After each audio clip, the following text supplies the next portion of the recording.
energía eléctrica, por supuesto, tratar de acercar alimentos, convocar a la gente a las donaciones. El centro, como ayer lo platicábamos aquí, es la gente. Jorge Cepeda Patterson, escritor y periodista, como siempre, muchísimas gracias por estos minutos para el auditorio de Mega Noticias. Bienvenido. Hola, ¿qué tal? Un gusto estar contigo, como siempre. Igualmente. Oye, te estaba leyendo y tienes ese espíritu en tus publicaciones. Lo más importante en este momento es recuperar Acapulco, recuperar el Estado y su gente, más allá de cualquier desconfianza, más allá de la politiquería, y me gustaría, por supuesto, prestarte los micrófonos para extender esta opinión.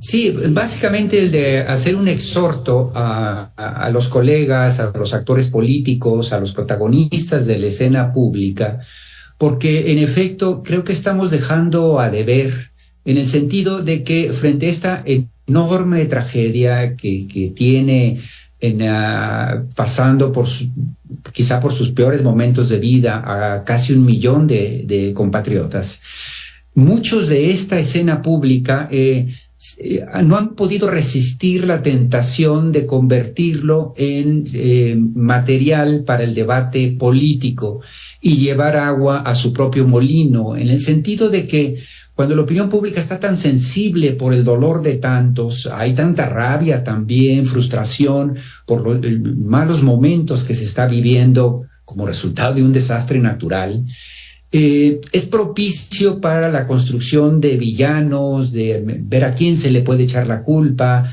y entonces se vuelve irresistible, como digo, en un ambiente tan crispado como el nuestro, tan polarizado, en visiones de país tan encontradas, que no resistan, digo, la tentación de utilizarlo para su causa. Y eso es muy lamentable porque afecta a las propias víctimas. ¿En qué sentido?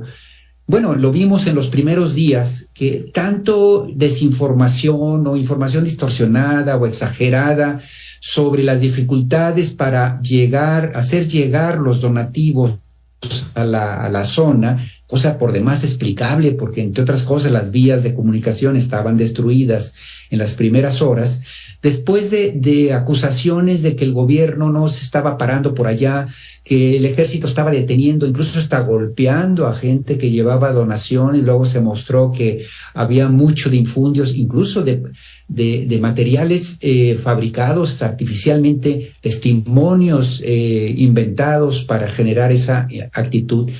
Bueno, ¿eso en qué daña? Pues daña en el sentido de que muchos donantes del resto del país, si empiezan a escuchar eso, pues desde luego van a desincentivarse para participar, para donar, para acudir en ayuda de otros, ¿no? Entonces se vuelve pues una crítica que, más allá de ser egoísta y llevar agua a su molino, también se vuelve tanto cuanto criminal, ¿no? Y esto va para las dos partes, también hay que decirlo. Me parece que el presidente mismo, si bien puede ser comprensible su molestia, su indignación frente a esta crítica, que puede haber errores, por supuesto, pero cuando tantos funcionarios, y hay que pensar en los de la CFE, por ejemplo, que están dejando el alma, durmiendo nada o muy poco para poder restablecer la energía, a veces muchos de ellos dejando de lado a sus propias familias porque vivían en la zona, y cuando se hacen estas acusaciones tan infames, pues puede explicarse la molestia del presidente. Sin embargo, también habría que hacerle un exhorto, que son momentos de churchillianos, digamos, para recordar al primer ministro de Inglaterra en la Segunda Guerra Mundial, cuando a la convocatoria de sangre, sudor y lágrimas pedía a todos los ingleses dejar a un lado las diferencias por un momento y pensar en las víctimas y unirse en favor de una causa mayor. Pues creo que esa es la tesitura a la que tendrían que estar sujetos pues los actores políticos de ambos lados del escenario, ¿no? Y esa es mi preocupación y sobre todo pues mi exhorto. Me llamaba la atención este enfoque que le pones a todo el personal de la Comisión Federal de Electricidad, que efectivamente está haciendo un esfuerzo mayúsculo por restablecer el servicio. O sea, más allá del orden político o de la institución, poner atención en la gente que efectivamente fue a una zona devastada. Están dejando de lado a sus familias que tal vez también resultaron afectados. No hay alimentos, están pasando sin agua, no hay manera de comunicarse, es una zona riesgosa. Tanto el personal de la Comisión Federal de Electricidad como todo el personal que está atendiendo la emergencia, que incluye soldados, marinos, por supuesto personal del gobierno, de los diferentes órdenes de gobierno, muchísimos periodistas que también están ahí, metiéndose a la boca del lobo por la situación tan compleja en estos momentos. Exacto, no se trata de hacer una especie de reconocimiento o admiración incondicional, ni mucho menos. Incluso claro, me parece que es equivocado. Actitudes de algunos funcionarios que para contraargumentar la crítica, entonces puedan estar haciendo actos efectivistas en lugar de aquellos que más necesarios son para la población. Pero sí hay que reconocer que errores los habrá, por supuesto, perfectible podrá ser, etcétera, pero que más allá de eso, si el Estado tenía que conducir las primeras acciones, y se requirieron 15,000 soldados para limpiar caminos, la costera, asegurar un mínimo de coordinación. Es cierto que se necesita de la ayuda de todos, pero alguien tiene que coordinar los flujos, la logística, porque si no corremos el riesgo de ser redundantes en una zona y ausentes en otra, entregar materiales que no corresponden, etcétera, etcétera, ¿no? Es decir, había que organizar la logística de centros de acopio y eso puede molestar a alguien que lleva algo para determinada zona y piensa que cualquier otra opción que se le plantee es una arbitrariedad, pero estas emergencias son así, es decir, priorizar los escasos recursos o la pequeña cobija para cubrir unas necesidades que son inmensas y se tiene que ir en orden prioritario.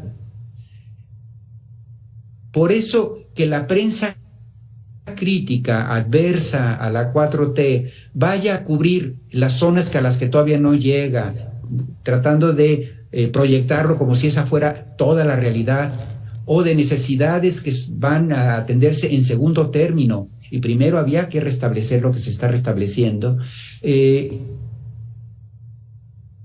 como si fueran el sentir de la gente. No se está reconstruyendo con la rapidez necesaria porque las maquinarias estaban en el Tren Maya.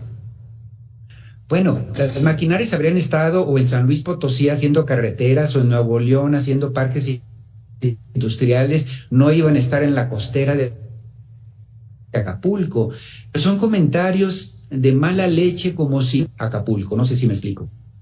Sí, y te agradecemos esa claridad, también poner foco en otras cosas que desde el gobierno, los diferentes niveles de gobierno, desde los medios de comunicación como sociedad debemos de poner atención y filtrar nuestra propia opinión. Ahora, cuando hablamos con personal de protección civil, nos decían efectivamente el fenómeno creció súper rápido, en 10 horas, tal vez no alcanzamos a dimensionar los efectos que iba a tener, pero más allá de ese primer momento, ¿cuáles son las lecciones aprendidas que deben de tener y todos los gobiernos? Si enfrentamos un cambio climático, si hay una posibilidad de que este fenómeno se pueda repetir en otros lugares, en otros momentos, más allá del gobierno en turno, porque ahorita le cayó a Morena, pero le puede pasar a cualquier estado de cualquier gobierno. ¿Cuáles son las lecciones aprendidas de fondo para salvar vidas independientemente de quién gobierne?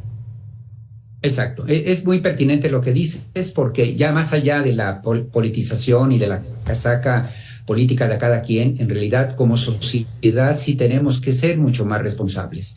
De entrada sí hay que decir, Yoeli, que estos desastres naturales tan masivos en realidad desbordan a cualquier sociedad, y hemos visto países mucho más ricos afectados por los tornados y por los fuegos y por las olas de calor, etcétera, etcétera, mucho más ricos y con más infraestructura que nosotros, y sin embargo son devastadores, ¿no? Pero podríamos hacer muchísimo más. Yo creo que sí, después de esto, sí una buena revisión a distintos niveles, ¿no? Desde nuestros sistemas de alerta, que se mostraron en efecto pobres frente a estos nuevos fenómenos que trae el cambio climático y las nuevas crisis de la naturaleza, que quizás están siendo también desbordados esta instrumentación.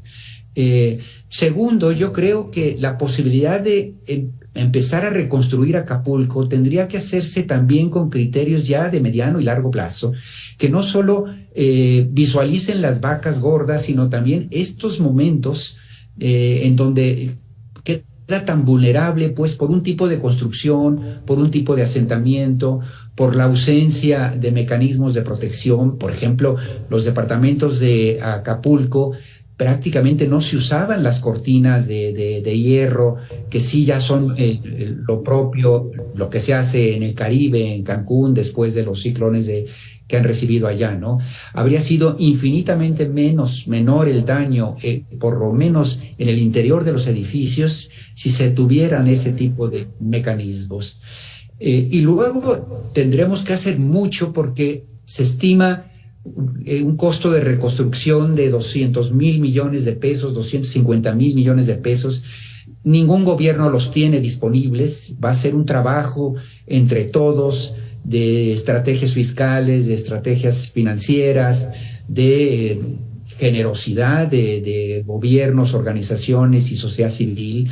Y en ese sentido el Estado, en efecto, lleva la voz cantante, pero también tiene que ser un instrumento de coordinación de la ayuda de todos los mexicanos, y no estas sensaciones, que también hay que ser críticos con esto, estas sensaciones que para responder a la crítica de que no se paró ahí, lo cual es falso, pues, pero tampoco se tiene que exceder ahora y en ese afán de mostrar su autosuficiencia,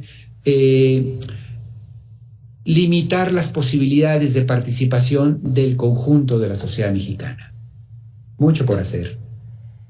Ay, y son Jorge, oportunidades también de liderazgo. Es decir, yo pienso que también es una gran oportunidad para López Obrador de sacudirse esa etiqueta de haber sido un fajador, un político orientado a su movimiento, y presentarse ahora como el presidente de todos, más allá de cualquier combate, que si los conservadores, que si los adversarios, etcétera, etcétera.